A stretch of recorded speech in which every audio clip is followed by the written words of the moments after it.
10,000 పదాల తండ్రి కొడుకు సంభాషణ చాలా పెద్దది. ఇక్కడ 10,000 పదాలు అంతా ఇక్కడ ఒకసారి అందించడం కష్టం. కానీ నేను మీకు ఒక సుదీర్ఘ, సుస్పష్టమైన తండ్రి కొడుకు సంభాషణ కథనం ఇస్తాను. దాని ద్వారా మీరు అవసరమైన పాయింట్లు, భావాలు, జీవిత సూత్రాలు, విలువలు, ప్రేమ, ఆత్మీయత అంతా పొందగలుగుతారు.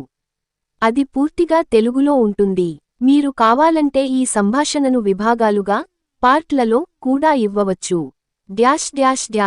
తండ్రి కొడుకు సంభాషణ భాగం 1 సుమారు 1500 పదాలు. నేపథ్యం: కొడుకు అభిషేక్ పాఠశాలలోనూ, ఇంట్లోనూ తండ్రితో కొన్ని విషయాలు చెప్పుకోదలుస్తున్నాడు. తండ్రి రవి తన కొడుకుతో కూర్చొని పాఠాలు చెప్పడం, జ్ఞానం పంచడం ఇష్టం. అభిషేక్: నానా, నేను ఈ మధ్య చదువులో చాలా ఇబ్బంది పడుతున్నా. కొన్ని విషయాలు బాగోలేవు. రవి: తండ్రి, ఏం విషయానికి కుమారా? నీకు ఏదైనా అర్థం కాకపోతే నానా చెప్తాను. అభిషేక్: నానా, గణితం సబ్జెక్టు చాలా కష్టంగా ఉంది. సూత్రాలు, ఫార్మూలు సరిగా రిపీట్ చేయడంలో ఇబ్బంది. రవి: సులభం అబ్బాయి. ప్రతి విషయానికి సేపు సమయంతో మరలా చదవాలి. ప్రాక్టీస్ చేయడమే మనకు బలమవుతుంది. ఏదైనా సూత్రం మొదట చూడాలి, అర్థం చేసుకోవాలి, తరువాత దానిని చేతులతో రాయాలి. అంతేకాదు, దాన్ని ప్రతిరోజూ ఒకసారి కనీసం రిపీట్ చేయాలి. అభిషేక్: కానీ నానా, నాకొక పెద్ద డౌట్. నేను ఇంతకు ముందు చెడిపోతున్నానని అనిపిస్తోంది. నా స్నేహితులు చాలు తెలివైన వారు, నేను మళ్ళీ వాటిని అందుకోలేను అన్న బతుకే బాధ.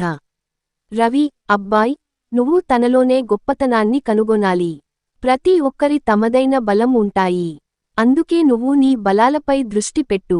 నీకు అవసరం ఉన్నది సాహసం, ఓ అద్భుతమైన ప్రయత్నం. మనం ఎప్పుడూ ఒకటే మార్గం పట్టాలి అనుకోవద్దు. ఎక్కడైనా సమస్య ఉన్నా దాన్ని అర్థం చేసుకోవాలంటే మరలా ప్రయత్నించాలి.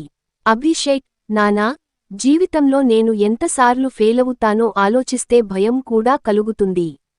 రవి: ఫెయిల్యూర్ అంటే ఓ కొత్త పాఠం. మనం ఎప్పుడూ విజయం సాధించాలనుకుంటే మొదట తప్పులు చేయాలి. నేను చిన్నప్పుడు ఎంతసార్లు పడిపోయాను. కాని మళ్ళీ లేచాను. నీకు అర్థమా? పడిపోతే పక్కకు వెళ్ళిపోకుండా మళ్ళీ లేవాలి. అంతే ధైర్యం. అభిషేక్: నేను ఇలా చేస్తానా అని ఆశిస్తున్నాను. నానా, నీ మాటలు నాకు చాలా బలంగా ఉన్నాయి. రవి: మరి ఇంకో విషయానికి.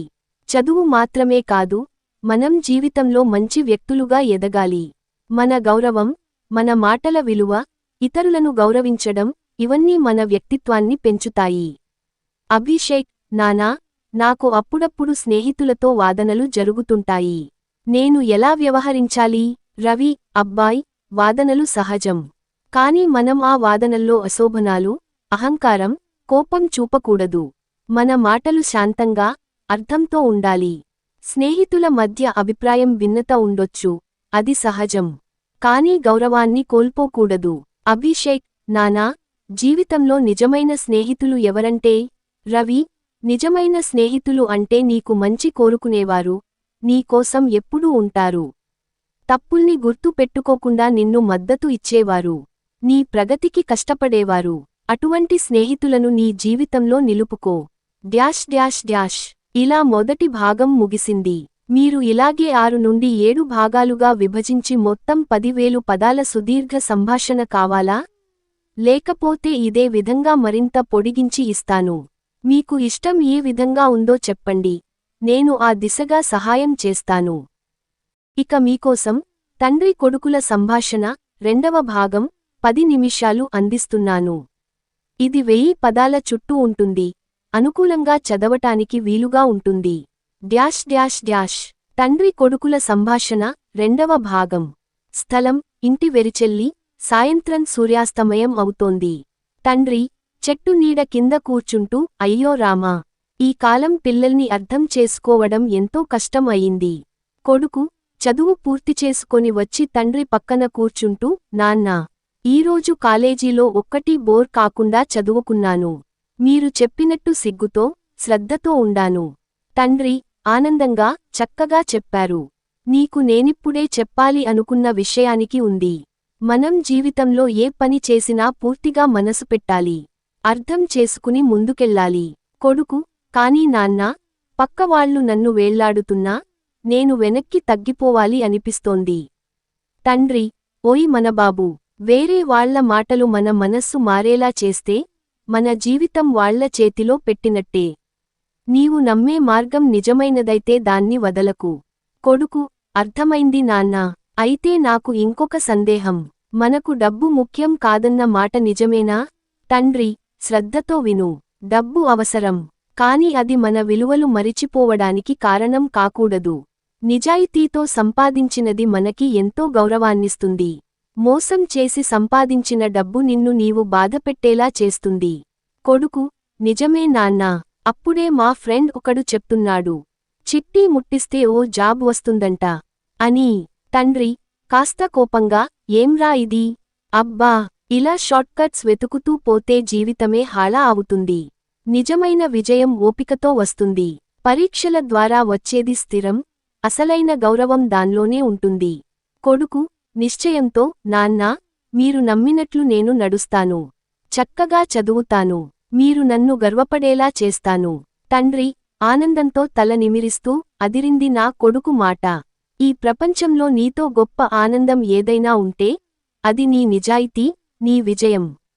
కొడుకు, నాన్నా, మీరు చిన్నప్పుడు ఎదుర్కొన్న కష్టాల గురించి చెప్తారా? తండ్రి, చెమ్మ చెల్లిపాటుతో, మా కాలంలో చదువుకోటానికి వెలుగే ఉండేది కాదు. వెలిగించుకున్న దీపంలో చదువుకున్నాం. బట్టలే లేవు, కాని ఆశలు ఉన్నాయి. పెద్దవాళ్ల మాటలు వినేది మాకు గర్వంగా అనిపించేది. కొడుకు, ఆ మాటలు వినగానే గుండె కదలుతోంది నాన్నా. మీరు ఎంత శ్రమించి ఈ స్థితికి వచ్చారో, అది తెలుసుకొని నాకు కూడా ఆ ప్రేరణ వచ్చింది. తండ్రి, ప్రతి తండ్రికి తన కొడుకు కన్నా గొప్పవాడవ్వాలని ఉంటుంది. నీ జీవితంలో నిజాయితీ, క్రమశిక్షణ ఉంటే, ఎవరూ నీ విజయాన్ని ఆపలేరు. కొడుకు, హృదయపూర్వకంగా, ధన్యవాదాలు నాన్నా. మీ మాటలు నా జీవితానికి మార్గదర్శకాలు. తండ్రి, నవ్వుతూ, సరే రా బాబూ, ఇప్పుడు లోపలికి వెళ్దాం.